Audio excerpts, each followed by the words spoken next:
लोया तुम कहाँ हो? कंपनी के पास वाला कॉफी शॉप कुयानजो के साथ कॉफी पी रहे थे। दूसरी तरफ कुछ सेकंड के लिए साइलेंट रहा। बाई लोयान की जेंटल आवाज आई, पीछे मुड़ो। मैं तुरंत अपना सिर घुमाकर विंडो की ओर देखा, क्योंकि यानजो भी देखे, मेरी नजर का फॉलो करते हुए। हमने बाई लोयान को कॉफी शॉप से दूर नहीं, छोटे केक हाथ में लेकर खड़ा देखा। क्या तुमने मेरे फेवरेट केक मेरे लिए खरीदा? सही, फिर मेरा एक मोमेंट वेट करो। फोन काटते हुए मैंने कोई युआनझो की तरफ देखा। लोयान मेरा वेट कर रही है तो मैं पहले निकल रहा हूँ। कोई युआनझो ने अपनी नजरें हटा ली तो उसकी आंखों में जो जलन और हक्कियों में नहीं वाली फीलिंग थी वो अब जा चुकी थी। उसके चेहरे पर बस एक हल्की सी स्माइल थी। Mohan bye, good bye.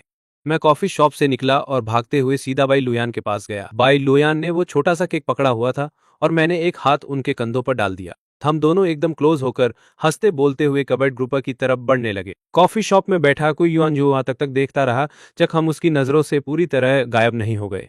Senior, goodbye. एक दिन घर जाते वक्त बाई लोयान को झांग वानकिंग का कॉल आया। परसों अपने होने वाले हस्बैंड को महफिल महफिल में ले आना। बाई लोयान ने मेरी तरफ देखा, जो उनके पैर से टिककर अपनी उंगलियों से खेल रहा था। टाइम और जगह, परसों 8 बजे। वही पुरानी वाली जगह, ठीक है, हम पक्का पहुंच जाएंगे। ओके, ये कहकर उन्होंने फोन काट दिया। मैंने क्यूरियोसिटी के साथ ऊपर देखा।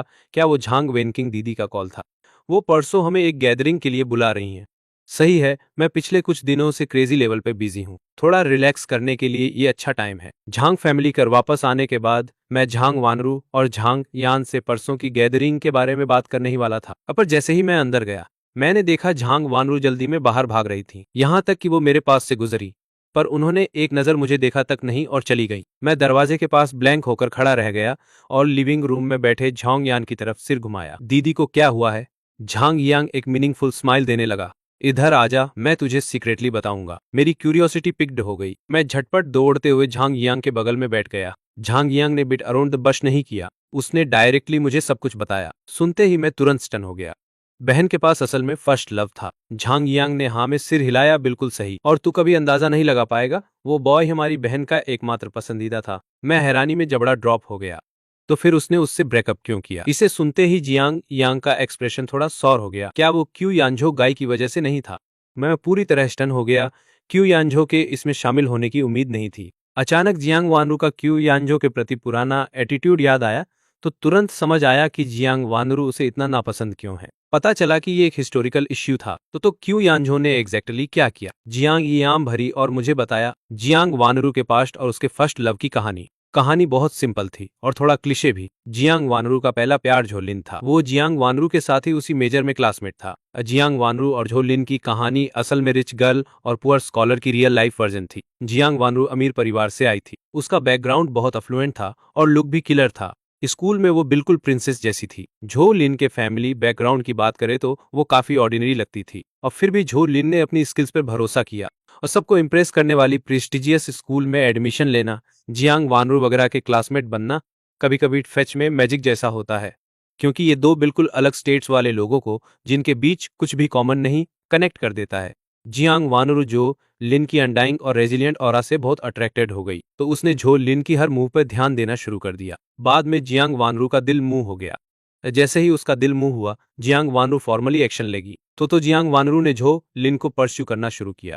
शुरू में झो लिन ने जियांग वानरू की परस्यू को सीरियसली नहीं लिया, लेकिन टाइम के साथ उसका पहले का सॉलिड हार्ट भी मूव हो गया। पर जैसे ही वो सफल होने वाली थी हुआयान जो सामने आया। उसके साइकोलॉजिकल रीजन क्या थे कोई नहीं जानता, लेकिन क्यू यानझोन ने खुद को जियांग वानरू और झोन के बीच डाल दिया। इसी कारण जो लिन ने मिसअंडरस्टैंड किया और अंत में जियांग वानरू और झो लिन साथ नहीं हो पाए। झो लिन ने अपनी एक्सीलेंट एकेडमिक परफॉर्मेंस की वजह से विदेश चला गया, जबकि जियांग वानरू देश में ही रही। जैसे ही उसने ग्रेजुएट किया वो फैमिली कंपनी में जॉब ले ली।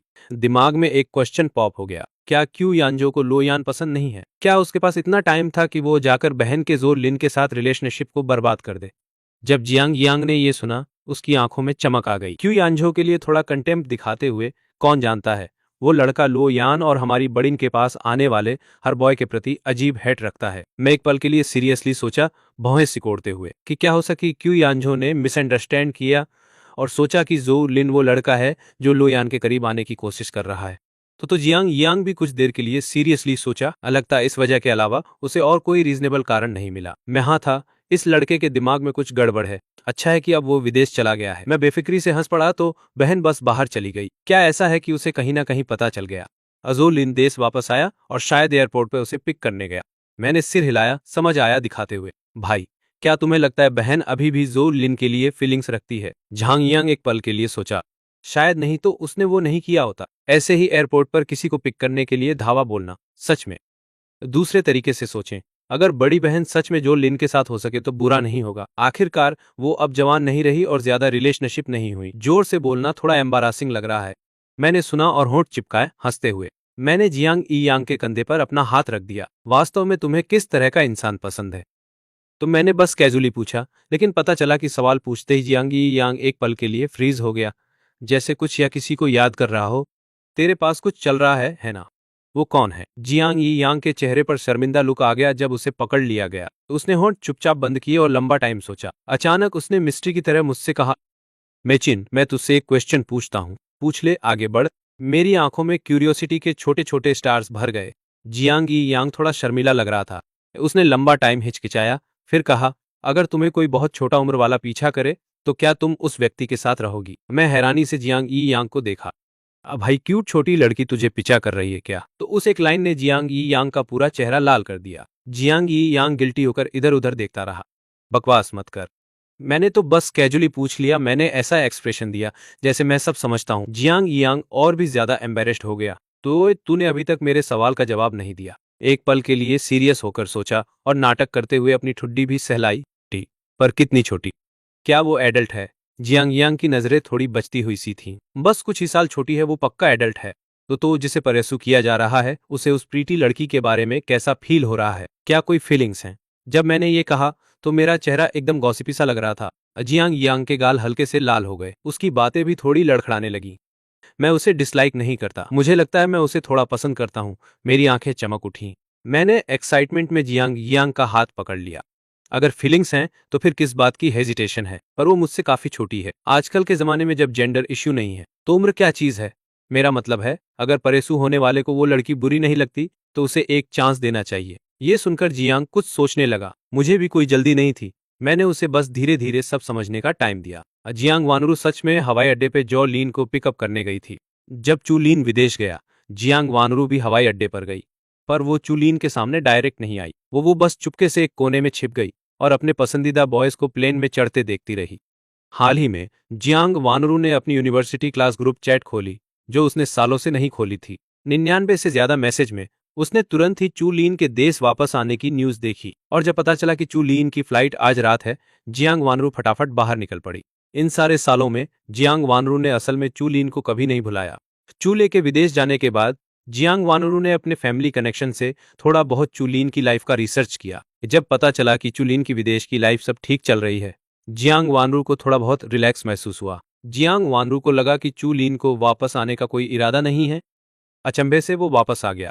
हवाई अड्डे पर इंतजार करते हुए जियांग वानरू शांति से बैठ गई। वो फिर से थोड़ा हिचकिचाने लगी। चूलीन को लेने के लिए हवाई अड्डे आने वाला उसका इम्पल्सिव एक्शन, क्या इससे चूलीन को कोई ट्रबल होगा? तो पर जब वो परिचित साइला धीरे धीरे पास आया तो ये सारी फिक्रें जियांग वानरू के दिमाग के पीछे धकेल दी गईं। चूलीन एक बहुत बड़ा सूटकेस धकेल रहा था।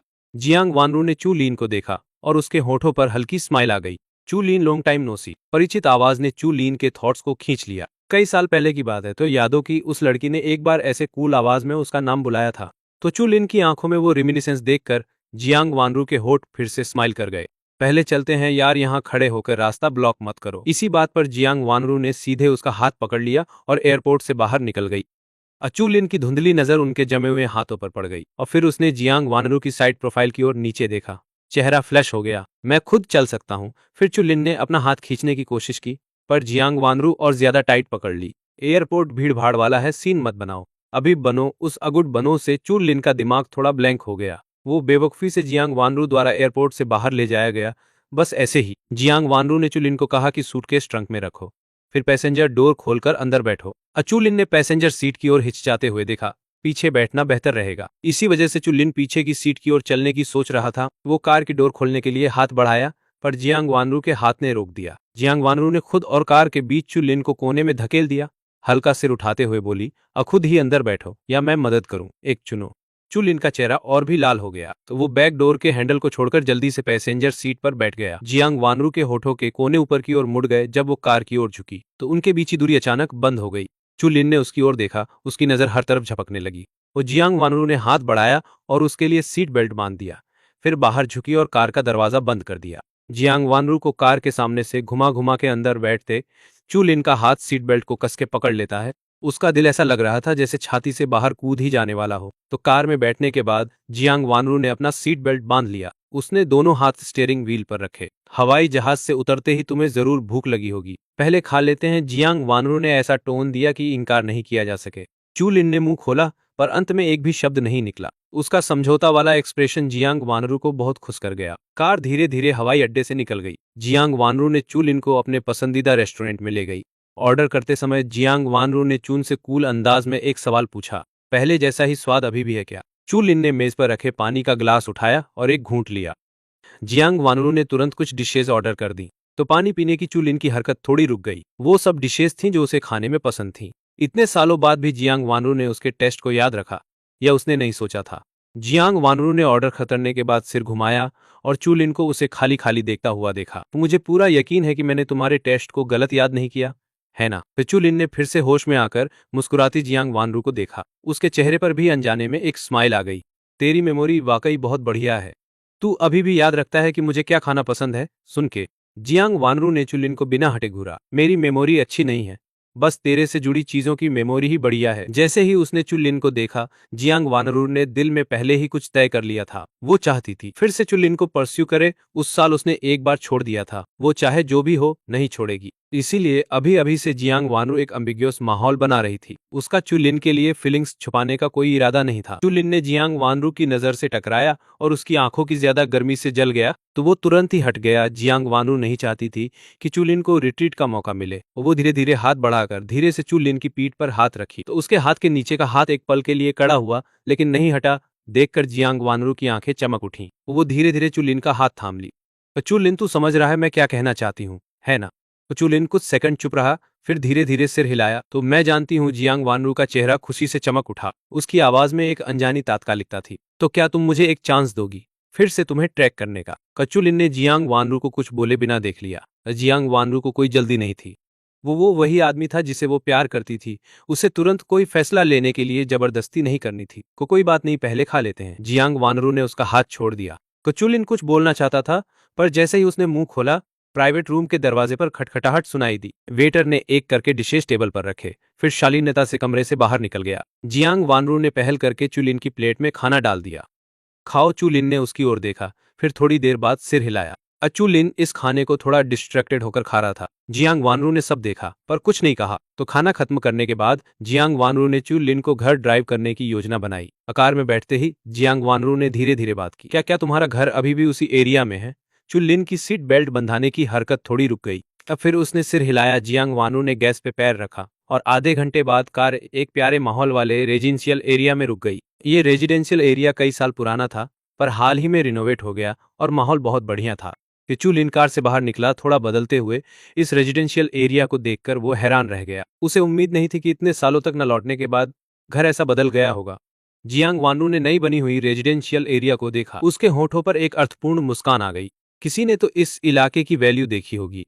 ये सुनकर चुलिन ने जियांग वानरू की ओर देखा, पर कुछ भी कह नहीं पाए। तो फिर उस व्यक्ति की नजर अच्छी है, ऊपर चलो, देर हो गई है। जैसे ही उसने कहा, जियांग वानरू ने अपने हाथ में थैला सूटकेस चुलिन की ओर धकेला। कचून ने अपना सूटकेस वापस लेने के लिए हाथ बढ़ाया। उसकी उंगलियों ने धीरे से हैंडल को पकड़ा, जैसे कुछ कहने को हो। जियांग वानरू ने उसे जल्दी नहीं की, न ही धक्का दिया। वह ने बाएं मोड़ ली और बस चुपचाप उसे देखती रही। काफी बाद चुलिन आखिरकार बोला, चाय के लिए ऊपर आना चाहोगी? ये जैसे ही शब्द निकल से लगा कि बात थोड़ी अस्पष्ट रह गई, इसलिए उसने फिर मुंह खोलकर समझाया, बस चाय पीने के लिए, और कुछ नहीं। जितना वो समझाने की कोशिश करता उतना ही जटिल लगने लगा। कचुलिन ने निराशा में सिर नीचे किया और जियांग वानरू की धीमी हंसी सुनी। जियांग वानरू ने हाथ बढ़ाया और छू लिया। चुलिन का चेहरा, कोई जरूरत नहीं, तो मैं पहले वापस जा रहा हूँ। चुलिन ने जियांग वानरू की ओर ऊपर देखा। सावधानी से ड्राइव करना, महले ऊपर जाऊंगा। जियांग वानरू ने अपना हाथ वापस खींचा और सिर हिलाया। पीछे चलो, मैं तुम्हें वॉच करूंगा। चुलिन एक पल के लिए हिचकिचाए, लेकिन फिर भी सिर हिलाया। उसने अपना सूटकेस कॉरिडोर में खींचा। कोने से गुजरते समय चुलिन अनजाने ही अपना सिर पीछे मोड़कर देखता रहा और देखा कि जियांग वानरू अभी भी उसी जगह खड़ी थी, उस पर कोमल नजर से टिकी हुई। चुलिन का चेहरा फिर से लाल हो गया। वह अपना सूटकेस लेकर ऊपर की सीढ़ियों पर धड़ाम से दौड़ा। जियांग वानरू की नजर 8वीं मंजिल की खिड़की पर पड़ गई। अगले ही सेकंड में उसने देखा कि उस खिड़की की बत्ती जल गई। तभी उसने अपनी नजर हटाई, पीछे मुड़ी और निकल गई। जियांग वानरू घर पहुंचते ही विला में कदम रखते ही उसने अपना फोन निकाला और जैसे किसी को मैसेज कर रही हो, आई एम होम लिखा। तो दूसरे ने तुरंत जवाब दिया, फिर जल्दी से आराम कर ले, गुड नाइट।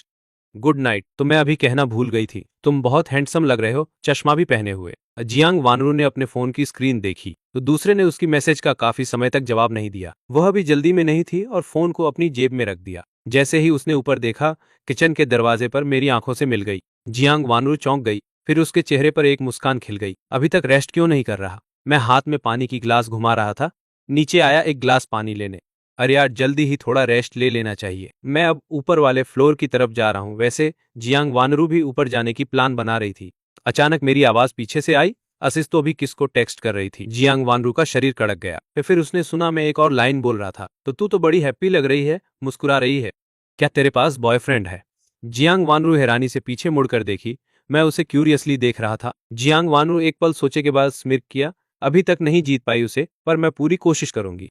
तो ये सुनते ही मेरी आंखें तुरंत चमक उठीं। मैं जियांग वानरू के पास और करीब आया। क्या इसका मतलब है कि मैं जल्दी ही साला बन जाऊंगा? जियांग वानरू मुस्कुराई और मेरे बालों को रफल किया। तू ऐसा कह सकती है तो फिर तू पूरी कोशिश कर। मैं इंतजार कर रहा हूं कि तू मेरा साला घर ले आए, ताकि मैं देख सकूं। जियांग वानरू हंसी में मुस्कुराई।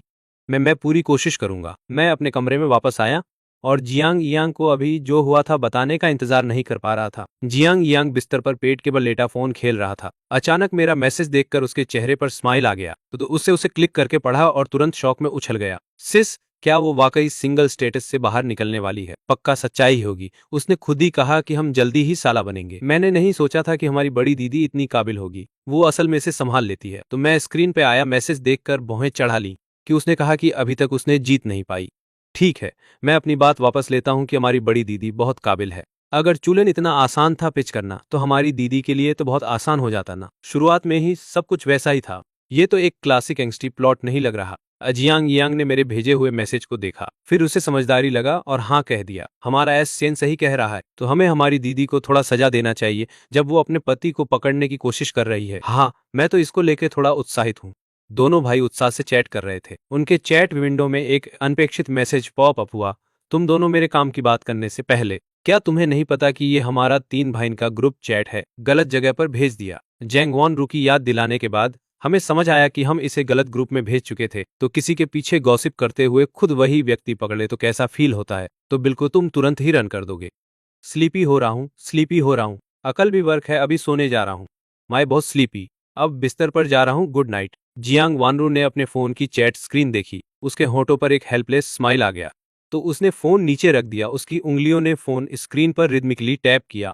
जियांग वानरू ने फिर से अपने और चू लिन के बीच की चैट विंडो ओपन की, तो उनकी चैट हिस्ट्री अभी भी वहीं रुक गई थी, जहां जियांग वानरू ने चू लिन को चश्मे वाले हैंडसम दिखने की तारीफ की थी। ये साफ नहीं था कि चू लिन बिजी था या बस साय, लेकिन उसके मैसेज का रिप्लाई कर दिया था। जियांग वानरू ने एक पल सोचा और एक लाइन टाइप की, स्लीप हो गया। आधा मिनट बाद दूसरी साइड ने रिप्लाई भेजा, अभी अभी अभी शॉवर खत्म किया।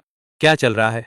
जियांग वान रूस की उंगलियों ने फोन पर जल्दी से टाइप किया, परसों शियांगवान किंग एक गैदरिंग ऑर्गेनाइज कर रहा है, क्या तुम आ रहे हो? कुछ मिनट इंतजार करने के बाद चू लिन ने रिप्लाई भेजा, क्या मेरे जाने में कोई प्रॉब्लम है?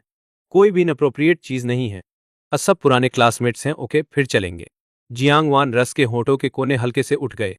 फिर परसों तुम्हें पिक अप कर लेगा। गैदरिंग का काम सॉल्व हो जाने के बाद जियांग वानरू ने अपने क्लोज फ्रेंड्स का ग्रुप चैट ओपन किया। क्या मैं परसों की गैदरिंग में फ्यूचर फैमिली मेंबर ले आऊं? ग्रुप कुछ सेकंड के लिए साइलेंट रहा, फिर मैसेजेस बुलेट्स की बैरेज की तरह फ्लड हो गए। जियांग वानकिंग एक्साइटेडली पॉप अप हो गई। ओ माय गॉड, मैं कुछ नहीं देख रही हूँ क्या? जियांग वानरू ने कहा कि वो फैमिली मेंबर ले आना चाहती है। युगुसु जल्दी से कहा, करेक्शन, फ्यूचर फैमिली मेंबर। सबने एक्साइटेडली चैटर किया। मैसेज जल्दी जल्दी स्क्रॉल अप हो रहे थे। जियांग वानरू के एक्सप्लेन करने से पहले उसने अचानक बै लुइन का मैसेज भेजते देखा। चूचू लीन वापस आया। बै लुइन की इस लाइन की वजह से छो ग्रुप कुछ सेकंड के लिए साइलेंट हो गया। फिर मैसेजेस फिर से स्क्रॉल होने लगे। झांग वान किंग क्यूरियस फुल स्क्रीन पर टाइप करने लगी, क्या वही चुलीन है जिसके बारे में मैं सोच रही हूँ? क्या वो चुलीन है जियांग वानरू का फर्स्ट लव, जिसे उसने दिल से लव किया? क्या वो चुलीन है जिसे क्यू यान शिव ने सैबोटेज किया और फिर विदेश चला गया? Hot, oh my God. Zhang Wanru क्या तुम दोनों फिर से वही पुरानी बिछड़े हुए लवर्स वाली रियूनियन सीन करने वाले हो, या फिर ये दोबारा पैच अप होने वाली स्टोरी है? झांग वानकिंग तो एकदम चैटर बॉक्स बन गई और उनके छोटे से ग्रुप चैट पे लगातार स्पैम करने लगी, तो गुशु को तो एक बार भी बीच में बोलने का मौका नहीं मिला। जियांग वानरू ने वो सारे मैसेजेस देखे और स्क्रीन पर टाइप किया, हाँ, चू लिन वापस आ गया है और मैं उसे फिर से प्रपोज करने का प्लान बना रही हूँ। बहुत बहुत कॉन्ग्रेचुलेशंस, और जब तुम्हारी शादी हो तो मुझे ब्राइड्समेड बनाना मत भूलना, गुशु ने कहा। बहुत बहुत बधाई, अब फाइनली दो चाहने वाले एक होने जा रहे हैं। जिक्सी किंग ने भी अपनी विशेष भेजी। कांग्रेचुलेशंस, बाई लुयान ने कहा। अब भाभी क्या ख्याल है इस बारे में? चलो साथ में ही शादी कर लेते हैं, काफी पैसे बचेंगे। जियांग वानरू अपने तीनों बेस्ट की विशेष से बहुत खुश थी, पर जैसे ही उसने बाई लुयान का लास्ट सेंटेंस देखा, उसका चेहरा उतर गया। सपनों में ही सोचना, ऐसा क्या तूने अभी तक मेरे डैड को मना लिया है? बाई लुयान ने उसके बाद कुछ नहीं कहा। जियांग वानकिंग और गुझू अपने फोन देख रहे थे और अपने अपने कमरों में छुपकर हंस रहे थे, तो उन्होंने थोड़ी देर और ग्रुप पर गप्पे मारे और फिर सब सोने चले गए। गैदरिंग वाले दिन मैं और बाई लुयान बाई कॉरपोरेशन से निकले। जियांग यांग को भी इनविटेशन मिला था, बस इतना हुआ कि वो काम से आधा घंटा जल्दी निकल गया। थोड़ी देर जियांग हाउस गया, कपड़े बदले और फिर गाड़ी लेकर निकल पड़ा। जियांग वानरू सीधे जियांग कॉरपोरेशन से आई। उसने चू लिन की सोसाइटी तक ड्राइव किया और दूर से ही चू लिन को एंट्रेंस पर वेट करते हुए देखा। उसके हाथ में कुछ गिफ्ट बैग्स भी थे। जियांग वानरू गाड़ी से उतरी और खुशी खुशी चू लिन की तरफ चल दी। इधर उधर देख रहे चू लिन की नजर अचानक दूर से आती आती जियांग वानरू पर पड़ी। ये पहली बार था जब चू लिन ने जियांग वानरू को लॉन्ग ड्रेस पहने देखा था। वो बस उसे देखता ही रह गया। पता भी नहीं चला कि कब जियांग वानरू उसके ठीक सामने आकर खड़ी हो गई। चू लिन का ऐसा चेहरा देखकर जियांग वानरू ने धीरे से उसके माथे पर उंगली से मारा। क्या मैं सुंदर लग रही हूँ? चू लिन होश में आया और उसका चेहरा शर्म से लाल हो गया। बहुत सुंदर, क्या तुम अभी ऑफिस से आ रही हो? जियांग वानरू ने अपने माथे से बाल हटाए और कहा, चलो चलते हैं। जियांग वानकिंग और बाकी लोग शायद हमारा ही वेट कर रहे होंगे। ये कहकर जियांग वानरू ने बहुत ही नेचुरली चू लिन के हाथ से गिफ्ट बैग्स ले लिए। क्या उन्हें पता है कि तुम भी आ रहे हो? जियांग वानरू की आंखों में एक चमक आई और उसने सिर हिलाया। मैंने उन्हें पहले ही हिंट दे दिया था। तो वैसे मेरा छोटा भाई मिल गया है, वो भी आज रात आ रहा है। चू लिन ने हैरानी से जियांग वानरू की तरफ देखा। जियांग वानरू के इस छोटे भाई के बारे में चू लिन को थोड़ा बहुत पता था। जियांग यांग नाम के भाई के अलावा जियांग वानरू का एक सबसे छोटा भाई भी था, जो 20 साल से ज्यादा टाइम से खोया हुआ था। तो तुम्हें तुम्हारा सबसे छोटा भाई मिल गया। जियांग वानरू के चेहरे पे एक प्यारी सी स्माइल आ गई। हाँ, सच कहूं तो इसके लिए मुझे बाई लुयान को थैंक्स बोलना चाहिए। फिर जियांग वानरू ने उसे शॉर्ट में पूरी स्टोरी सुनाई कि उन्होंने मुझे कैसे ढूंढ निकाला। आचेन उस बाई लुयान के साथ ही है। अभी कुछ टाइम पहले ही उन दोनों की एंगेजमेंट भी हुई है। तो चुलिन बहुत ध्यान से सब सुन रहा था। उसे भी पता था कि जियांग वानरू इस भाई को ढूंढने के लिए कितनी बेताब थी। ये सुनकर कि मैं मिल गया हूँ, चू लिन भी जियांग वानरू के लिए बहुत खुश था। अचानक चू लिन को कुछ याद आया और वो चिल्लाया, ओह नो, अब मुझे नहीं पता था कि तुम्हारा छोटा भाई भी आ रहा है। मेरे पास एक गिफ्ट कम है, एक काम करते हैं, पहले मॉल चलकर एक गिफ्ट खरीद लेते हैं। तो जियांग वानरू मुस्कुराए, अरे कोई बात नहीं, आचेन इन चीजों का बुरा नहीं मानेगा। वो बहुत चिल और इजी गोइंग है, तुझे बाद में पता चल जाएगा। चू लिन ने जानबूझकर जियांग वानरू की बातों के गहरे मतलब को अनसुना कर दिया। तो उसने अपना फोन कर पास के स्टोर सर्च किए और देखा कि उनके जाने के रास्ते में ही एक मॉल है। यहीं पास में मॉल है, चलो वहीं चलते हैं। जियांग वानरू ने चू लिन के सीरियस एक्सप्रेशन देखे और फिर आगे कुछ नहीं बोला। तो उसने सिर हिलाया और नेविगेशन फॉलो करते हुए मॉल के एंट्रेंस पर गाड़ी पार्क कर दी, जहां गैदरिंग के लिए प्राइवेट रूम बुक था। विंग, गुशुए और जी चुचिंग सबसे पहले पहुंचने वाले 3 लोग थे। उन तीनों के अलावा अभी तक कोई और नहीं आया था। जियांग वानकिंग का चेहरा एक्साइटमेंट और इंतजार से भरा हुआ था। उसकी नजरें बार बार दरवाजे की तरफ जा रही थीं। तुम्हें क्या लगता है वो कब तक आएंगे? वो लोग कितना स्लो हैं यार। गुसी और जी सिचिंग आराम से एक साइड बैठे हुए थे। उनके मुकाबले झांग वानकिंग थोड़ी ज्यादा ही बेचैन लग रही थी। गुगुसुई ने सिर उठा के उसकी तरफ देखा। तुझे लोगों से मिलने की जल्दी है या गॉसिप की? झांग वानकिंग ने मुस्कुराते हुए अपने सफेद दांत दिखाए। के लिए और किस लिए? हमारी बहन फाइनली सिंगल से मिंगल होने वाली है, इसलिए मैं बहुत खुश हूँ। थोड़ी ही देर में प्राइवेट रूम का दरवाजा खुला और बाई लोयान मुझे अंदर ले गई। उसने पूरे कमरे को स्कैन किया, वो लोग अभी तक नहीं आए। झांग वानकिंग तुरंत उन्हें ग्रीट करने के लिए खड़ी हो गई। अभी तक तो नहीं, शायद रास्ते में होंगे। बाई लुयान और मेरे पहुंचने के कुछ ही देर बाद प्राइवेट रूम का दरवाजा फिर से खुला। सबकी नजरें एक साथ दरवाजे की तरफ मुड़ गईं और देखा कि जियांग यांग दरवाजा खोलकर अंदर आ रहा है। कमरे में सबका रिएक्शन देखकर जियांग यांग थोड़ा हंसा। तो मुझे अंदर आते देख तुम सब इतने डिसअपॉइंटेड क्यों लग रहे हो? अब फिर जियांग यांग मेरे बगल में बैठ गया। उसकी नजरें पूरे कमरे में घुमारी। दीदी अभी तक नहीं आई क्या? अभी तक तो नहीं। क्या आपको पता है वो किसके साथ आ रही हैं? मैंने चमकती आंखों से जियांग यांग की तरफ देखा। जियांग यांग पहले तो हक्का बक्का रह गया, फिर तुरंत समझ गया। तेरा मतलब है? तो मैंने तुरंत सिर हिलाया, हाँ हाँ, बिल्कुल वही जो आप सोच रहे हो। जियांग यांग ने शौक में अपना मुंह ढक लिया। बड़ी दीदी ने उसे पटा भी लिया। असंभव, कल रात तो वो कह रही थी कि अभी तक बात नहीं बनी है। तो फिर मैंने कल रात क्लोज फ्रेंड्स वाले ग्रुप चैट में जो हुआ वो सब जियांग यांग को बताया। वो सब सुनने के बाद जियांग यांग का चेहरा अभी भी हैरानी से भरा हुआ था। मुझे ऐसा क्यों लग रहा है कि हमारी दीदी लव की मास्टर हैं। तो उन्होंने ये चाल बहुत ही ब्यूटीफुली चली है।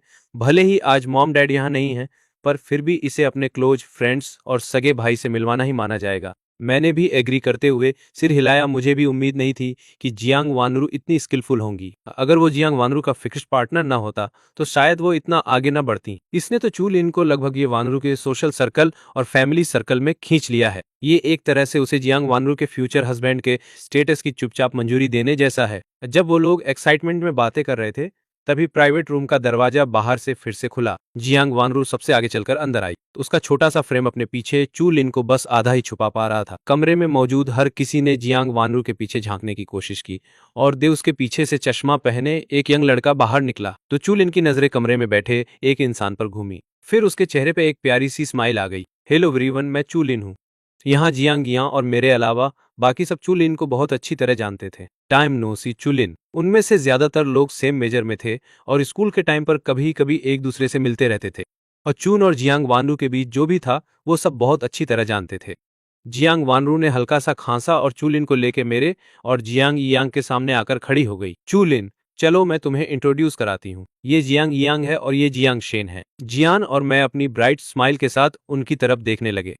ये चूलिन ने भी एक फ्रेंडली स्माइल दी तुम दोनों को। जियांग यांग और मैंने एक साथ कहा हेलो चूलिन भाई। चूलिन ने हम दोनों की तरफ देखकर सिर हिलाया। अब फिर उसने जियांग वानरू के हाथ से गिफ्ट बैग्स ले लिए। ये कुछ गिफ्ट्स हैं जो मैं तुम लोगों के लिए लाया हूँ। मुझे उम्मीद है कि तुम बुरा नहीं मानोगे। झांगी, यांग और बाकी सबके गिफ्ट्स चू लिन ने पहले ही रेडी कर लिए थे। पैकेजिंग बैग्स सब एक जैसे थे, पर झांग वानकिंग ने नोटिस किया कि जो गिफ्ट चू लिन ने मुझे दिया था वो उन सबके गिफ्ट से एकदम अलग था। झांग वानकिंग ने मुस्कुराते हुए कहा, क्या चू लिन को पता है कि जियांग वानरू अपने इस छोटे भाई को सबसे ज्यादा पैम्पर करती है। उसने इसके लिए अलग से गिफ्ट भी तैयार किया। हचूलिन हक्का बक्का रह गया। जियांग वानरू ने झांग वानकिंग को घूर कर देखा तो मैंने अपने हाथ वाले गिफ्ट बैग को देखा और मुझे रियलाइज हुआ कि मेरा गिफ्ट सच में बाकी सबसे अलग था। चूलिन थोड़ा ऑकवर्ड फील करने लगा। मुझे पहले नहीं पता था कि आज शेन भी आ रहा है, इसलिए मैं बस मॉल गया और ये गिफ्ट खरीद लिया। चूलिन का एक्सप्लेनेशन सुनकर झांग वानकिंग को भी लगा कि शायद उसने अभी कुछ गलत बोल दिया है, तो उसने थोड़े नर्वस होकर अपना सिर खुजलाया। माय बैड, ज़बान फिसल गई थी, बुरा मत मानना। कचुलिन ने अपना सिर हिलाया। वो झांग वानकिंग के नेचर को जानता था, इसलिए उसने उस बात को दिल पर नहीं लिया। कोई बात नहीं, मैं बुरा नहीं मान रहा। मैंने खुशी खुशी गिफ्ट पकड़ा। थैंक यू चूलिन भाई। चूलिन थोड़ा शर्माता हुआ दिखा। तो गिफ्ट चुनने में जियांग वानरू ने मेरी हेल्प की थी, तो मुझे नहीं पता तुम्हें पसंद आएगा या अगर पसंद ना आए तुम काउंटर पर जाकर इसे एक्सचेंज कर सकते हो। तो चूलिन को लेकर मेरा इंप्रेशन काफी अच्छा था। जरूरत नहीं है चूलिन भाई, जो भी गिफ्ट देंगे मुझे वो पसंद ही आएगा। जियांग वानरू चलकर चूलिन के साइड में आ गई। तो मैं था ना कि आज शेन बहुत इजी गोइंग है, जो भी खरीदेगा उसे सब पसंद आएगा। ये सुनकर चूलिन ने शर्माते हुए अपना सिर झुका लिया और मुस्कुराने लगा। ये देखकर जियांग यांग ने एक हाथ मेरे कंधे पर और दूसरा चूलिन के कंधे पर रखा। अब सब आ ही गए हैं तो चलो पहले खाना खाते हैं। तो मुझे बहुत तेज भूख लग रही है। झांग वानकिंग ने तुरंत हमें हाँ मिलाई। हाँ बिल्कुल, चलो खाते हैं। वो ये सुनते सब एक एक करके बैठ गए। वो 4 लोग जियांग यांग का ग्रुप जो पार्टनर्स के बिना आए थे एक साथ बैठ गए और उनके सामने दोनों कपल्स बैठे थे।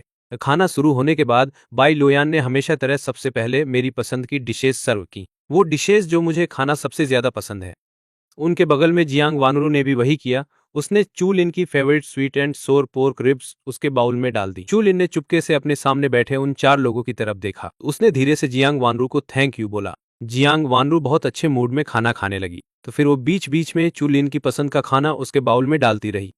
तो उनके सामने बैठे उन 4 लोगों ने जब ये सीन देखा तो उन्हें खाना खाने से पहले ही अपना पेट भरा हुआ सा लगा। इन दोनों कपल्स के पब्लिक डिस्प्ले ऑफ अफेक्शन को देख देखकर ही उनका पेट भर गया था। खाना खाने के बाद झांग वानकिंग ने सजेस्ट किया कि अभी तो काफी जल्दी है, चूंकि सब लोग बड़ी मुश्किल से साथ आए थे तो बिना मस्ती किए कैसे जा सकते थे। अजियांग वानू ने काफी सोच समझकर चूलिन का ओपिनियन मांगा। चूलिन को भी घर जाने की कोई जल्दी नहीं थी, इसलिए वो मान गया। वो थोड़ी ही देर में वो सब महाजोंग टेबल के चारों तरफ बैठे हुए थे और मैं दोनों ही एकदम न्यूबीज थे। हमने ये गेम पहले कभी नहीं खेला था, तो हम दोनों अपने बगल वाले इंसान को बड़े ऑकवर्ड तरीके से देख रहे थे। मुझे नहीं पता ये कैसे खेलते हैं। चूलिन के एक्सप्रेशन भी थोड़े अजीब थे। मुझे भी खेलना नहीं आता, क्या ख्याल है मैं बस खड़ा होकर देखूं।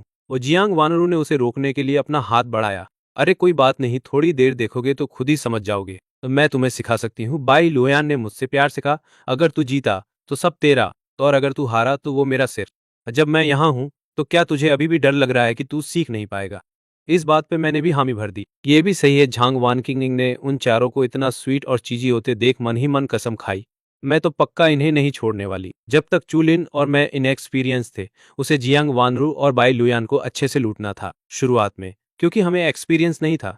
या तो मैं हार रहा था या फिर चूलिन जीत नहीं पा रहा था। जीत हमेशा झांग वानकिंग और गाओशु की ही हो रही थी, तो झांग वेनकिंग सबसे ज्यादा जीती। पर धीरे धीरे बाई लोयान और जियांग वानरू की गाइडेंस में चूलिन और मुझे गेम समझ आने लगा। अब फाइनली हमने एक दो छोटे राउंड्स जीत ही लिए। भले ही हम ज्यादा नहीं जीते, पर हम जैसे दो न्यूबीज के लिए ये बहुत बड़ी खुशी थी। हमारे जीतने के चांसेस और भी बढ़ते चले गए। झांग वेनकिंग के चेहरे से स्माइल धीरे धीरे गायब होने लगी। दुग्गू सुई के चेहरे पर अभी भी वही शांत एक्सप्रेशन थे। भले ही वो भी नहीं जीत रही थी, पर उसका एटीट्यूड काफी सही था। और नहीं खेलना, और नहीं खेलना, तो मेरे सारे पैसे तुम तीनों की जेब में क्यों जा रहे हैं? मैं खुश नहीं हूँ। अब मैं टेंट्रम्स थ्रो करने वाली हूँ। चू लिन और मैंने अपने सामने रखे चिप्स देखे। हम भी थोड़े हैरान थे। झांग वेनकिंग को ऐसे देखकर हम दोनों ने एक दूसरे को देखा और अचानक हमारी हंसी छूट गई। और गुसी और जियांग वानरू ने एक साथ अपने हाथ उठाए और झांग वेनकिंग के दोनों कंधों को थपथ पाया। गेम है तो हार जीत तो चलती रहेगी ना। झांग वेनकिंग ने उन्हें एक लुक दिया और उनके हाथ झटक दिए। क्या मैं इतनी आसानी से हार मानने वालों में से हूँ? चलो फिर से खेलते हैं। पर ऐसा लगा जैसे लेडी लक पूरी तरह मेरे और चूलिन के साइड हो गई थी। झांग वानकिंग अपना सब कुछ हार गई। वो बेचारी पूरी तरह टूट चुकी थी। वो खड़ी हुई और अपनी सीट झांग यियांग को दे दी। पर झांग यियांग ऐसा लग रहा था जैसे किसी और से बात करने में बिजी हो। वो एक साइड बैठा हुआ था और पागलों की तरह मुस्कुरा रहा था। क्यूरियस होकर मैं खड़ा हुआ और सोफे की तरफ गया। मैं जियांग यियांग के बगल में जाकर धप से बैठ गया। किससे बातें चल रही हैं? झांग यांग के चेहरे की वो स्माइल एकदम से गायब हो गई। उसने चुपचाप अपना फोन उल्टा करके रख दिया कि कुछ नहीं यार, बस एक दोस्त कुछ इंटरेस्टिंग बता रहा था। मैंने जियांग यांग को काफी देर तक शक वाली नजरों से घूरा, तब जब तक उसे खुद गिल्टी फील नहीं होने लगा। जियांग यांग का फोन बज उठा। उसने एक नजर फोन पर डाली। मैं ये कॉल बाहर जाकर अटेंड करता हूँ, तुम लोग खेलो। ये कहकर जियांग यांग प्राइवेट रूम से बाहर चला गया। तो बाई लोयान और मेरे बगल में बैठ गई। मैंने नेचुरली उसे अपनी बाहों में खींच लिया। मैंने एक पल सोचा। बाई लोयान के कान के पास झुककर धीरे से कहा, लोयान, मैं लगता है भाई को प्यार हो गया है। तो थोड़ी देर सोचने के बाद मैं फिर से बोला, और लगता है वो लड़की उससे काफी साल छोटी है। ये सुनकर कि जियांग को कोई मिल गई है जो उम्र में उससे बहुत छोटी है। बाई लोयान की आंखों में भी थोड़ी हैरानी दिखी। हालांकि अभी कुछ कंफर्म नहीं था, पर आज रात जियांग यांग सच में थोड़ा अजीब बिहेव कर रहा था। और बस वेट करता रहा और वेट करता रहा, पर मुझे जियांग यांग अभी तक वापस आता नहीं दिखा। तो मुझे अब थोड़ी टेंशन होने लगी थी। लुओयान, भाई काफी देर से बाहर है, क्या हमें उन्हें चेक करना चाहिए? बाई लुयान ने मेरा फिक्रमंद चेहरा देखा और सिर हिलाया। अब मैं तुम्हारे साथ चलती हूँ। बाई लुयान ने झांग वानचिंग और बाकी सबको बताया और फिर मेरे साथ प्राइवेट रूम से बाहर निकल गई। हम दोनों कॉरिडोर में चलने लगे, पर जियांग यांग का कहीं कोई नामो निशान नहीं मिला। कॉरिडोर की खिड़की से बाई लुयान ने होटल के नीचे का सीन देखा। मैंने जियांग यांग को देखा, जिसने अभी कहा था कि वो कॉल करने जा रहा है। वो होटल के नीचे फाउंटेन के पास खड़ा था और उसके सामने एक लड़की बैठी थी। और एंगल ऐसा था, लड़की की पीठ हमारी तरफ थी, इसलिए न तो बाई लोयान और ना ही मैं उस लड़की का चेहरा देख पाए। मैं तो लगभग पूरा शीशे से ही चिपक गया था। क्या ये वही अंकरस है जिसकी भाई बात कर रहा था? बाई लोयान ने मेरे और फिर नीचे जियांग यांग की तरफ देखा। इस वक्त जियांग यांग के चेहरे पर एक बड़ी सी स्माइल थी। ये देखकर लग रहा था कि वो और वो लड़की काफी अच्छी बातें कर रहे हैं। पक्का ये वही होगी। मैं काफी देर तक घूरता रहा, पर उस लड़की ने एक बार भी पीछे मुड़कर नहीं देखा, जिसकी वजह से मैं उस बंदी का चेहरा नहीं देख पाया जिसके बारे में मैं गॉसिप कर रहा था। तो मैं थोड़ा अनसेटिस्फाइड था। मेरा सच में मन है देखेगा कि वो दिखती कैसी है। लुओयान, क्या तुम्हें लगता है वो लड़की बहुत ब्यूटीफुल होगी? तो बाई लुयान के जवाब का वेट किए बिना मैं तुरंत फिर से बोला, तो वो पक्का बहुत सुंदर होगी। मेरे भाई को तो डेफिनेटली ब्यूटीफुल लोग ही पसंद आते हैं। अपने सामने ही मुझे किसी दूसरी लड़की की तारीफ करते देख बाई लुयान थोड़ी नाखुश हो गई। उसने मुझे शीशे की तरफ धकेल दिया। एक हाथ से उसे धीरे से मेरी ठुड्डी उठाई। क्या मैं सुंदर नहीं हूँ? आज शेन मुझे क्यों नहीं देख रहा? मैंने उसे देखा और अचानक मेरी हंसी छूट गई। मैंने बाई लुयान की पतली कमर के चारों ओर अपना हाथ डाल दिया। मिस बाई को जलन हो रही है। ठुड्डी पर रखा बाई लोयान का हाथ अब मेरी गर्दन के पीछे चला गया। उसने धीरे से अपना सिर ऊपर उठाया और हमारे बीच का डिस्टेंस कम कर दिया। जैसे ही हमारे लिप्स टच होने वाले थे, बाई लोयान ने अपना सिर थोड़ा सा झुकाया और उसकी गर्म सांसें मेरी गर्दन को छूने लगी। मुझे जलन हो रही है।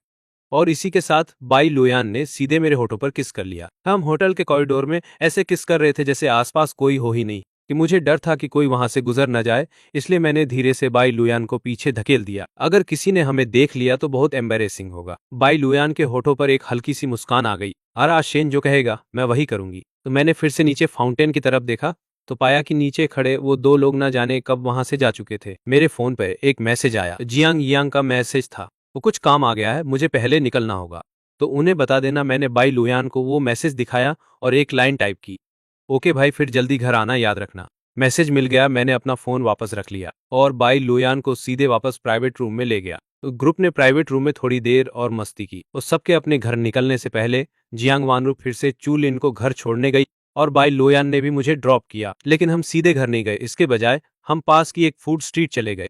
हम बहुत कम ही ऐसे टहलने के लिए बाहर निकलते हैं, और जैसे ही मैंने फूड स्ट्रीट में एंट्री की, मेरा ध्यान हर तरह के स्नैक्स की तरफ चला गया। वे देखते ही देखते मेरे दोनों हाथों में कई सारे स्नैक्स थे, तो मैं एकदम सेटिस्फाइड होकर खा रहा था। और सिर्फ खुद ही नहीं खा रहा था, तो मैं बाई लुयान को भी खिला रहा था। और जब मैं उसे खिलाता तो बाई लुयान बड़े प्यार से सब खा लेती। मैं ग्रिल्ड स्क्यूअर्स खा रहा था कि तभी मेरी नजर एक जाने पहचाने चेहरे पर पड़ी।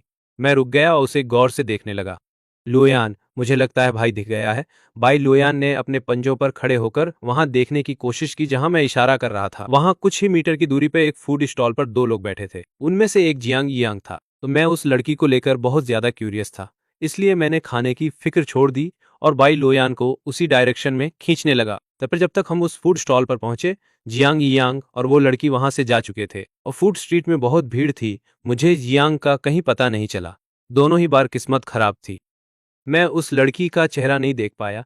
मुझे सच में बहुत ज्यादा क्यूरियोसिटी हो रही है। मेरा उदास चेहरा देखकर बाई लुयान ने हाथ बढ़ाकर मेरा चेहरा छुआ। अगर जियांग यांग ने सच में उस लड़की के साथ रिलेशनशिप में रहने का फैसला कर लिया है तो तुम्हारी उससे मुलाकात हो ही जाएगी।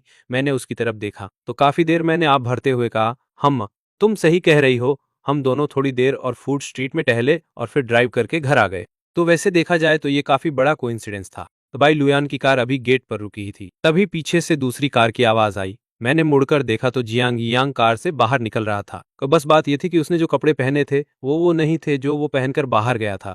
आपके कपड़े? जियांग यांग ने देखा कि मैं उसके कपड़ों के बारे में पूछ रहा हूँ। उसकी आंखों में एक चमक आई। वो वाले कपड़े गए गलती से गंदे हो गए थे, इसलिए मैंने ये नया सेट खरीद लिया। क्या तुम दोनों अभी वापस आए हो? मैंने सिर हिलाया। अचानक कुछ याद आते ही मैं फिर से बोला, लुयान अभी मुझे उसी फूड स्ट्रीट ले गई थी। फूड स्ट्रीट का नाम सुनते ही जियांग यांग की नजरें थोड़ी बचने लगी। ऐसा क्या? सही है। जियांग यांग का ये थोड़ा गिल्टी सा चेहरा देखकर मुझे यकीन हो गया कि फूड स्ट्रीट पर मैंने जिसे देखा था वो जियांग यांग ही था। जियांग यांग बात नहीं करना चाहता था और मैं भी उसे फोर्स नहीं करना चाहता था, इसलिए मैंने बाई लुयान को बाय बोला और जियांग यांग के कंधे पर हाथ रखकर घर के अंदर चला गया। पर कमरे में जाने से ठीक पहले मैंने अचानक यांग से पूछा, भाई क्या आप प्यार में हो? जियांग यांग की पीठ एकदम अकड़ गई। वो तुरंत मुड़ा और मेरी तरफ देखने लगा। काफी देर बाद वो थोड़ा एम्बेरेस्ड लगा और अपनी गर्दन सहलाने लगा। मैंने अभी तक उसे हाँ नहीं बोला है। तो अभी हम डेटिंग नहीं कर रहे हैं। मैंने तो बस कैजुअली ये बात कही थी। तो मुझे उम्मीद नहीं थी कि जियांग यांग का मुझसे ये बात छुपाने का कोई इरादा नहीं होगा। एक्चुअली मैंने उस लड़की को अभी थोड़ी देर पहले हॉल में देखा था। जियांग यांग के चेहरे पर थोड़ी हैरानी दिखी। मैंने अपनी बात जारी रखी, आप उस लड़की के साथ फूड स्ट्रीट भी गए थे ना? झांग यांग के चेहरे पर हल्की सी ऑकवर्डनेस आई, पर उसका सच में मुझसे कुछ छुपाने का मन नहीं था। उसे मेरे पिछले सवालों से समझ आ गया था कि मैंने कुछ तो गेस कर ही लिया है, क्योंकि मैं उसे देख चुका था। अब झांग यांग के पास छुपाने के लिए कुछ नहीं बचा था। झांग यांग ने अपने कमरे का दरवाजा बंद किया और मुझे खींचकर मेरे कमरे में ले गया। हम दोनों बेड के किनारे पर बैठ गए। फिर मैंने बड़े एक्साइटमेंट के साथ झांग यांग की तरफ देखा, बस उसके अगले शब्दों का इंतजार कर रहा था। झांग यांग ने मेरे गॉसिपी चेहरे को देखा और मुस्कुरा दिया। पूछना है पूछ ले, तो जो मुझे पता है वो मैं तुझे बता दूंगा। मैं बहुत देर से क्यूरियस था, पर जुबान पर आए शब्द ने वापस गले में उतार लिए। को तुम उस लड़की से कहाँ मिले? वो ज्यादा बड़ी नहीं लगती। क्या उसने अभी अभी ग्रेजुएशन किया है? जियांग यांग ने सिर हिलाया। अभी ग्रेजुएट हुई है। आज रात उनकी ग्रेजुएशन पार्टी थी। ये बोलते हुए जियांग यांग एक पल के लिए रुक गया। उसके चेहरे पे एक अजीब सी लाली आ गई। एक्चुअली मैंने पहले से ही उसे तुम सबसे मिलवाने का प्लान बनाया था। तो जब जियांग यांग ने कहा कि वो उस लड़की को हमसे मिलवाना चाहता था, तो मुझे पक्का यकीन हो गया कि भाई उस छोटी लड़की पूरी तरह लट्टू हो चुका है। आज रात की गैदरिंग किस टाइप की थी ये जियांग यांग को अच्छी तरह पता था। अगर उसने उस लड़की को लाने के बारे में सोचा तो इसका मतलब है कि भाई के दिल में उसके लिए एक स्पेशल जगह है। जियांग यांग के दिल में जो भी है सब ठीक है, आगे और भी चांस मिलेंगे। जियांग यांग ने अपना सिर हिलाया। तो फिर मैं क्यूरियस होने लगा कि आखिर ये दोनों मिले कैसे। तुम्हारी इस लड़की से मुलाकात कहाँ हुई? यूनिवर्सिटी टाउन में। जियांग यांग ने अपना सिर हिलाया, जैसे उसे कुछ याद आया हो। कुछ सोचते ही उसके चेहरे पर एक प्यारी सी स्माइल आ गई। मैं उससे एक म्यूजिक फेस्टिवल में मिला था। उस वक्त वो स्टेज पर थी और मैं ऑडियंस में बैठा उसे देख रहा था। एक्चुअली जियांग यांग की पर्सनैलिटी ऐसी है कि उसे म्यूजिक फेस्टिवल जैसी शोर शराबे वाली जगह पसंद नहीं है। तो पर उस दिन जियांग यांग का एक क्लोज फ्रेंड काफी सैड था और अपना मूड ठीक करना चाहता था, इसलिए जियांग यांग उसके साथ उस म्यूजिक फेस्टिवल में चला गया। तो बात बस ये हुई कि वहां पहुंचते ही वो दोनों एक दूसरे से बिछड़ गए। ऊपर से म्यूजिक फेस्टिवल में शोर इतना ज्यादा था, जियांग यांग अपने उस फ्रेंड से कांटेक्ट ही नहीं कर पा रहा था। पहले तो जियांग यांग ने सोचा कि वो वहां से निकल जाए, पर भीड़ सच में बहुत ज्यादा थी। भीड़ उसे बार बार अंदर की तरफ धकेलती जा रही थी। उसके बाद जियांग यांग ने हार मान ली और बस म्यूजिक फेस्टिवल के ग्राउंड में इधर उधर टहलने लगा। बस उसी टहलने के दौरान उसकी नजर उस लड़की पर पड़ी जो स्टेज की लाइट्स के नीचे एकदम चमक रही थी। शुरू में जियांग यांग सिर्फ उस लड़की की ब्यूटी की तरफ अट्रैक्ट हुआ था। उसे उसका म्यूजिक बहुत पसंद आने लगा, लेकिन उस वक्त तक जियांग यांग के मन में उसके लिए वैसी वाली फीलिंग्स नहीं थी। उसके बाद जियांग यांग परफॉर्मेंस देखकर वहां से निकलने ही वाला था, तो तभी अचानक स्टेज एरिया की तरफ से शोर शराबे की आवाज आई। जियांग यांग ने मुड़कर देखा तो कुछ लोग उसी जानी पहचानी लड़की का पीछा कर रहे थे। पहले तो जियांग यांग ने इस पर ध्यान नहीं दिया, पर उसने ये एक्सपेक्ट नहीं किया था कि वो लड़की सीधे उसकी तरफ भागती हुई आएगी। इससे पहले कि जियांग यांग कुछ समझ पाता, उस लड़की ने उसका हाथ पकड़ा और अपनी जान बचाने के लिए भागने लगी। और उस दिन के बाद से जियांग यांग अलग अलग जगहों पर उस चमकती हुई लड़की से मिलता रहा। तो धीरे धीरे जियांग यांग और वो लड़की काफी क्लोज आ गए।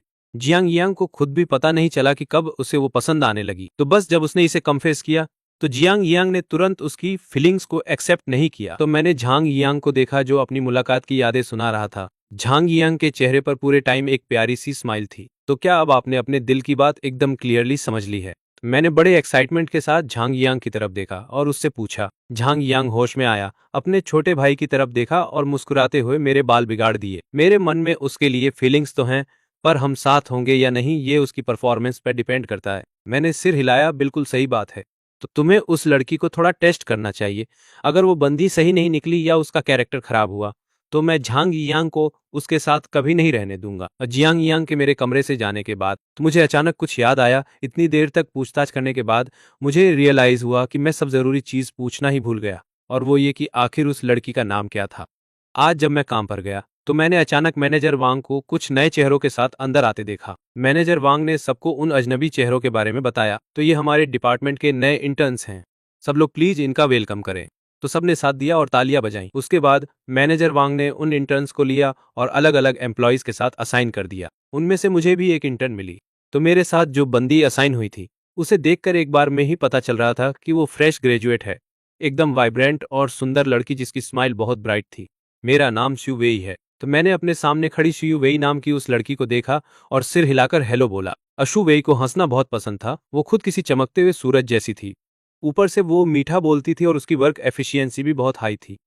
नए डिपार्टमेंट में आए उसे बस कुछ ही दिन हुए थे, पर वो सबके साथ काफी क्लोज हो गई थी। मैंने कभी किसी इंटर्न को सुपरवाइज नहीं किया था, इसलिए मैंने उसे बस कुछ ही काम दिए, शू वेई को करने के लिए सिंपल टास्क दिए, और शू यू वेई ने हर बार उन्हें बहुत ही शानदार तरीके से पूरा किया, जिससे मेरा वर्कलोड भी काफी कम हो गया। आज दोपहर को बाई लुयान की मीटिंग थी। वो मेरे साथ लंच नहीं कर पाई। मैं सोचा था कि बस कर्मचारी कैंटीन में ही खा लूं। जब मैंने एक्स यू वेई को मेरे पास आते देखा, एक्स यू कुछ तो दिक्कत है क्या? एक्स यू वेई ने चमकीली मुस्कान दी। भाई जियांग, इस टाइम में सब कुछ के लिए थैंक्स। क्या मैं तुम्हें एक फूड ट्रीट करूं? ये सुनते ही मैं पहले तो हैरान रह गया। मैं उसे बताने ही वाला था कि इतनी पोलाइट होने की जरूरत नहीं है। अगले ही सेकंड में मैंने एक्स यू वेई को कहा सुनाया, अब प्लीज रिजेक्ट मत करो भाई जियांग। मैंने थोड़ा सोचा और एक्स यू वेई के इनविटेशन को एक्सेप्ट करने का फैसला किया। बढ़िया है, तो चलो आज दोपहर चलते हैं। अब भाई जियांग अभी तक नहीं खाया, तो मैं थोड़ा सरप्राइज्ड हुआ। अभी नजदीक एक छोटा स्ट्रीट फ्राई स्पॉट है जो बहुत टेस्टी है। मैंने सोचा और सिर हिलाया। तो दोनों साथ में कंपनी से बाहर निकल गए। पर जैसे ही हम कंपनी के गेट से बाहर निकले, एक व्यक्ति जिसने बड़े रेड रोजेस का बुक्के पकड़ा हुआ था दौड़ते हुए आया। तो उसका चेहरा देख मैं थोड़ा सरप्राइज्ड हुआ, क्योंकि वही व्यक्ति था जो कंपनी के नीचे मेरे लिए इंतजार कर रहा था। चेन जिंग मैं उस दिन सुना था। तो चेन जिंग कंपनी के नीचे थी, कह रही थी कि वो बाई लुयान से मुझे स्टील करना चाहती है, और मेरी बहन ने मुझे कोने में खींच के धड़ाम मार दिया। कितना टाइम हो गया, ये लड़की फिर से आ गई है। पिछली बार की मार उसके लिए काफी नहीं थी क्या? मैंने चेंजिंग को घूरते हुए कहा, तू कौन है? तू क्या चाहती है? गुलाब हाथ में लिए चेंजिंग मेरे तरफ चलती ही रही, पर एक्स यूवेई ने उसे मेरे पास आने का एक भी मौका नहीं दिया। उसने उसे मेरे सामने कड़ाके से ब्लॉक कर दिया। चेंजिंग को एक्स यूवेई बार बार ब्लॉक करता रहा और वो गुस्से में आ गई। वो एक्स यूवेई को नाराजगी से घूरती रही। और तू कौन है?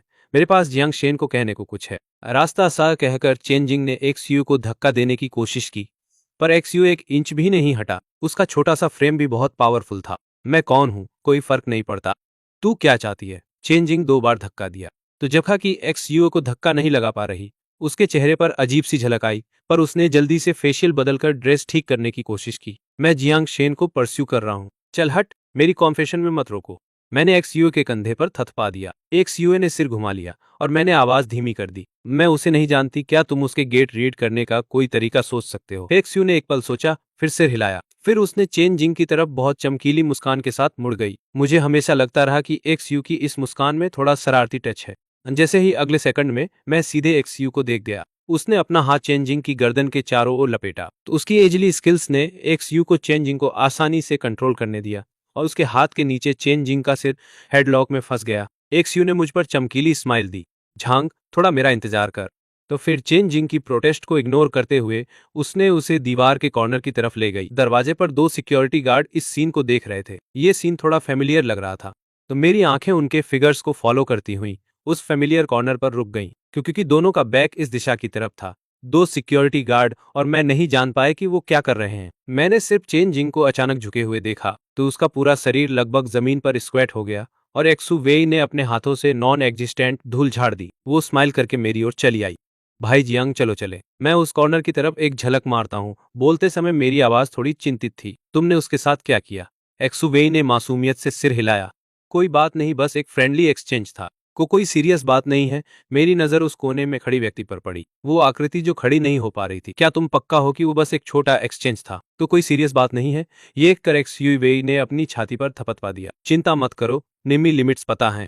मैंने अपनी नजर वापस खींच ली। ठीक है, फिर चले। एक्सयूवेई ने मुझे उस छोटे स्ट्रीट फ्राई वाले जगह पर ले गया जो उसने बताया था। रेस्टोरेंट में काफी लोग थे और एक्सयूवेई और मैं बस कई कस्टमर में से 2 ही थे। पहले मुझे लगा था कि एक्सयूवेई के साथ अकेले खाने के लिए बाहर जाना थोड़ा अनएप्रोप्रिएट है। अब लगता है मैं चीजों को ओवरथिंक कर रहा था। एक्सयूवेई सच में सिर्फ सच्चे दिल से मेरा थैंक्स कहना चाहती थी, इसीलिए उसने मुझे एक मील ट्रीट किया। सब कुछ सोचने के बाद मैं अनजाने में राहत की सांस ले लिया। कुकुवेई ने खाने के दौरान मेरी एक्सप्रेशन देखी। मेरी एक्सप्रेशन रिलैक्स होते देख उसने भी चुपके से राहत की सांस ली। खाने के बाद हम सीधे कंपनी वापस चले गए। ऑफिस में सहकर्मियों ने हमें साथ चलते हुए देखा। उनकी एक्सप्रेशन सब थोड़ी हैरान थी। एक मर्दाना सहकर्मी जिसके साथ मेरा रिलेशनशिप अच्छा था बोल पड़ा, शेन यार, तुम सीईओ बाई के साथ लंच नहीं कर पाए, वो मीटिंग में थी। एक मर्द सहकर्मी ने कहा और उसकी नजर शू वेई पर पड़ गई। एक पल सोचा, लेकिन अंत में कुछ नहीं कहा। मुझे नहीं पता था कि वो मर्द सहकर्मी क्या सोच रहा था, तो मैं बस अपनी वर्कस्टेशन पर वापस चला गया। महिला सहकर्मी भी अपनी डेस्क पर वापस गई, लेकिन उसकी आंखें लगातार मेरी और शू वेई की ओर देखती रहीं। तो उसे हमेशा लगता था कि शू वेई का मेरे साथ व्यवहार थोड़ा ज्यादा अच्छा है। उसका लुक और मूड दोनों ही बहुत अजीब थे। पर शू वेई ने सच में कुछ भी हद पार नहीं किया, इसलिए मर्द सहकर्मी ने सोचा कि वह ज्यादा सोच रहा है। सिर्फ इतना ही। धीरे धीरे सेल्स डिपार्टमेंट में सबको लगा कि कुछ गड़बड़ है, क्योंकि एक्सयूवेई मेरे साथ बहुत ज्यादा अच्छा था। इतना अच्छा कि थोड़ा एक्सेसिव हो गया। हास्यास्पद बात यह है कि मैं जो इसमें शामिल था पूरी तरह अनभिज्ञ था। और शाओ शेन, ब्रो, तुम्हें नहीं लगता कि एक्सयूवेई तुम्हारे लिए ज्यादा अच्छा है? तो मैं अपने हाथों में काम संभाल रहा था। ये सुनकर मैं उस मर्द सहकर्मी की ओर मुड़ गया जो अभी बोल रहा था। ज्यादा नहीं, एक्सयूवेई को मेरे नीचे इंटर्न के तौर पर असाइन किया गया था। क्या उसके लिए थोड़ा मदद करना सामान्य नहीं है यार? मर्द सहकर्मी हिचकिचाया और ज्यादा कहना चाहता था, तो उसने एक्सुवे जो ऑफिस में व्यस्त था की ओर देखा और आवाज नीचे कर दी। सब लोग सोच रहे हैं कि एक्सुवे तुम्हें लाइक कर रहा है। ऐसा सुनते ही मेरी टाइपिंग रुक गई। मैंने भाव में चढ़ा ली। नो वे, लगता है उसे मैं पसंद नहीं है। मर्द सहकर्मी के चेहरे पर हैरानगी की अभिव्यक्ति थी। तो वो तुम्हें क्यों नापसंद करे? तुम तो एकदम टॉप और बहुत हैंडसम हो। एक्सुवे के तुम्हें लाइक करना तो बिल्कुल नॉर्मल है। तो मैं ऑफिस में एक्सुवे को देखता हूँ जो दूसरों की मदद कर रही है और सिर हिलाता हूँ। मैं फील कर रहा हूँ कि वो मुझे लाइक नहीं करती, पर अगर एक्सुवे तुम्हें नापसंद भी करे तो भी वो तुम्हारे साथ बहुत अच्छी तरह से ट्रीट करती है। शायद वो तुमसे फेवर मांगना चाहती है, इसलिए तुम्हें जीतने की कोशिश कर रही है। अमर्त सहकर्मी ने ऐसा बकवास बड़बड़ाया। वो सुनते ही मेरी आंखों में एक तेज नर चमक उठी। क्या वाकई मेरे सहकर्मी ने कहा जैसा एक्स वाई वेई को मुझसे एक फेवर मांगना है? तो मैं टाल मटोल वाला नहीं हूँ।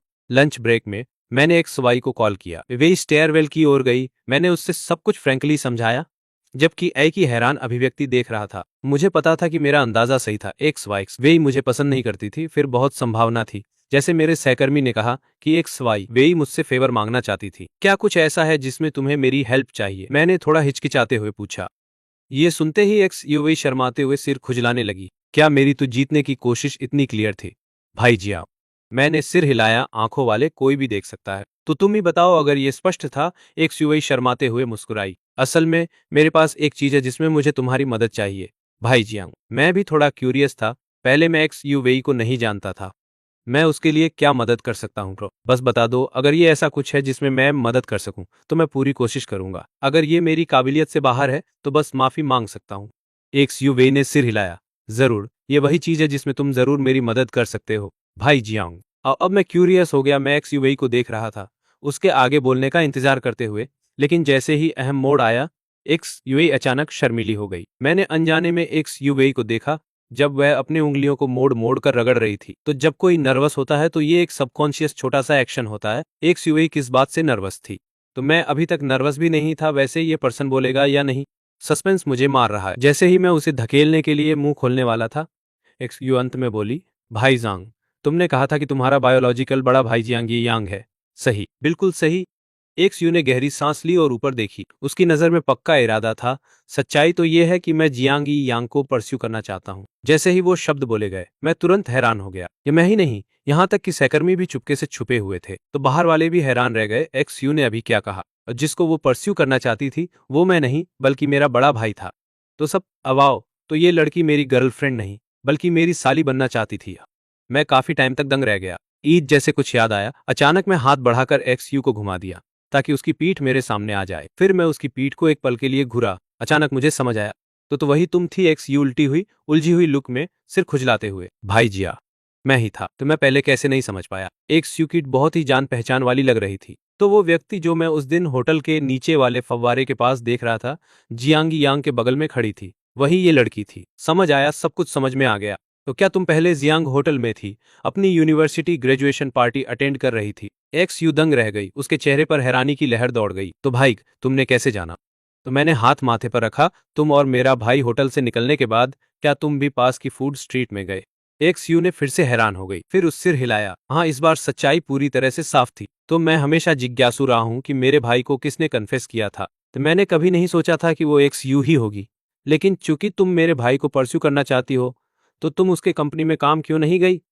एक्स यू ने शर्माते हुए अपना सिर खुजला। मुझे पता है कि जियांग ई यांग इस छोटे भाई को सबसे ज्यादा लव करता है। मैंने सोचा था कि ये तुम्हारे साथ शुरू होगा। पहले तुम्हें जीतूंगा, फिर तुम मेरी मदद करोगी मेरे भाई को परस्यू करने में। मैंने सीधे सीधे एक्स यू की छोटी स्कीम बता दी। एक्स यू ने देखा कि उसकी इंटेंशन पढ़ ली गई थी। उसे कोई शर्म नहीं लगी और ईमानदारी से हाँ में सिर हिलाया। तो मैंने आ भरी, तो तुम सोचती हो मैं तुम्हारी मदद करूंगा? एक्स यू का एक्सप्रेशन थोड़ा शर्मिला हो गया। तो उसने ध्यान से मेरा एक्सप्रेशन देखा। शायद हो सकता है। फिक्र मत करो, मैं जियांग ई यांग को अच्छी तरह ट्रीट करूंगा। जब तक जियांग ई यांग मेरे साथ रहने को एग्री हो, तो मैं तुम्हारी जो भी मांग होगी वो करूंगा। मैंने शिव वेई के सच्चे एक्सप्रेशन को देखा, पर मैंने कुछ भी जवाब में नहीं कहा। भले ही जियांग यांग के मन में इस इंसान के लिए थोड़ी फीलिंग्स हैं, पर जियांग यांग और मैं अभी भी इसके कैरेक्टर को पूरी तरह नहीं समझते। अगर मैंने सच में इसकी हेल्प करने की ठान ली और बाद में पता चला कि शुवेई अच्छी इंसान नहीं है, तो क्या होगा? सॉरी शुवेई, मैं तुम्हारी हेल्प नहीं कर पाऊंगा। एक शुवेई के चेहरे पर निराशा की एक झलक दिखी, पर उसने तुरंत फिर से स्माइल दी। कोई बात नहीं, मैं समझ सकती हूँ। मेरे होंठ हिले। मैं बस कहने ही वाला था कि क्या तुम सच में समझती हो कि मैं क्या सोच रहा हूँ? तभी मैंने एक्स शुवेई को कहते सुना, अभी हम उतने क्लोज नहीं हैं।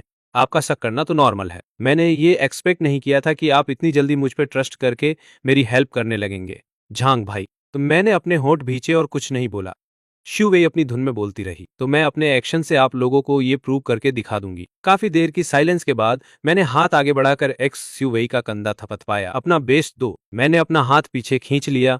मेरा मूड थोड़ा कॉम्प्लिकेटेड हो गया था। एक्स शू वेई मुझसे 1 साल छोटी है। बस ये सोचकर ही कि अगर जियांग यांग और एक्स शू वेई सच में साथ आ गए तो मुझे उसे भाभी बुलाना पड़ेगा। मुझे बहुत ऑकवर्ड फील होने लगा। एक्स शू वेई और मैंने सब क्लियर करने के बाद एक के बाद एक ऑफिस वापस आ गए। जो गॉसिपी कलीग्स पहले छिपकर बातें सुन रहे थे, वो काफी पहले ही अपनी डेस्क पर लौटकर सीरियसली काम करने लगे थे। लंच के दौरान मैं बाई लुयान के ऑफिस गया। अंदर घुसते ही मैं सीधा बाई लुयान की डेस्क के पीछे उनकी तरफ गया। बाई लुयान ने स्टेप्स की आवाज सुनी, ऊपर देखी और देखी मैं सीधे उसकी तरफ आ रहा हूँ तो उसने हाथ में फाउंटेन पेन रख दिया, थोड़ा चेयर घुमाकर खड़ी हुई और मुझे अपनी ऑफिस चेयर पर बैठने दिया। तो फिर उसने खुद ही मेरे लैप पर बैठ गई। मैंने अपनी बाहें उसकी पतली कमर के चारों ओर लपेट ली। भूखे हो? मैंने शाओलाई को कहा। मैंने अपना सिर सीधे बाई लुयान की गर्दन में दबा दिया। उस महिला की आवाज थोड़ी रुक गई और फिर उसकी टोन नरम हो गई। क्या बात है? मैं कुछ सेकंड चुप रहा। अचानक मैं उदास स्वर में बोला कि मुझे पता है कौन मेरे बड़े भाई को टारगेट कर रहा है। बाई लुयान ने हैरानी से हल्के से भौहें उठाई। कौन है? यह सुनते ही मैं बाई लुयान की आंखों में देखता रहा। शब्द शब्द करके हमारे डिपार्टमेंट का नया इंटर्न, एक्सयू परिवार से। परिवार? लुयान का एक्सप्रेशन भी थोड़ा हैरान था। मैंने उसका एक्सप्रेशन देखा, मुझे पता था बाई लुयान जरूर कुछ जानती है, इसलिए मैंने उसकी कमर पकड़ी और उससे एक्सयूए के बारे में बताने को कहा। बाई लुयान के चेहरे की हैरानी थोड़ी ही टिक पाई। फिर उसने मुस्कुराते हुए कहा, फिक्र ना करो, अगर एक्सयूए वाकई एक्सयू परिवार से है तब फिर पारिवारिक पृष्ठभूमि की बात करें तो उसे जियांग ई यांग के लिए एक बढ़िया मैच माना जाता है। तो मैं बाई लुयान के जवाब से संतुष्ट नहीं था। तो मेरे मम्मी पापा को पारिवारिक पृष्ठभूमि की परवाह नहीं है, उससे तुलना में एक्सयूवाई का व्यक्तित्व ज्यादा अहम है। वाई यान ने सिर हिलाया। एक्सयू फैमिली की परवरिश बहुत सख्त है, परिवार के बच्चों से अच्छा व्यक्तित्व रखना जरूरी है। चिंतारो बाई लुयान को ऐसा कहते सुनकर मैं भी थोड़ा रिलैक्स महसूस किया। क्या एक्सयूवे वाकई एक्सयू फैमिली की वंशज है? क्या उसका व्यक्तित्व सच में ठीक है? बाई लुयान को पता था कि मैं फिक्र में हूँ। जियांग ई यान को धोखा मिल सकता है, इसलिए उसने पूरी पक्की बात नहीं कही। अगर तुम रिलैक्स नहीं हो तो मैं किसी को थोड़ा जांच करवाता हूँ। भले ही चुपके से जांच करना ठीक नहीं, पर भाई की खुशी के लिए मैं सिर्फ एक्सयूए से माफी मांग सकता हूँ। तो ठीक है, तो फिर मुझे तुम्हें परेशान करना पड़ेगा। बाई लुयान की आंखें थोड़ा सिकुड़ गईं। एक हाथ धीरे से मेरी ठुड्डी पकड़ लिया। तो तुमने अभी क्या कहा? मैं हैरान रह गया। मैंने कहा एक्सयूए का मामला तुम्हें परेशान करेगा। मैं वाक पूरा करने ही वाला था, तभी बाई लुयान ने मेरे होठों को चूम लिया, तो धीरे से मेरे होंठ को चबा लिया। क्या हमें अभी भी इतना शालीन रहना पड़ेगा? मैंने होठों को मोड़ लिया तो मैं बाई लुयान को इंटेलिजेंटली देख रहा था। क्या ये मैं पोलाइट दिख रहा हूँ? बाई लुयान की नजर मेरे होठों पर टिकी रही। मैं तो उम्मीद करता हूँ कि चेन कुछ ज्यादा प्रैक्टिकल करे। तो वो हिंट इतना ओपन था कि जैसे सीधे सीधे लिख दिया गया हो। तो मैंने आंखें बंद करके एक्टिवली आगे झुकते हुए बाई लुयान को होठों पर चूम लिया। जब शाओली लंच लेकर आई, उसकी आंखें अनजाने में मेरे होठों पर लगे लिपस्टिक पर टिक गईं। तो वो तुरंत अपना सिर नीचे झुका गई ताकि आंखों में दिख रही अंडरस्टैंडिंग छुपा सके। तो मैं बाई लुयान को गले लगाते हुए पीछे हट गया और शर्माते हुए मुस्कुरा दिया।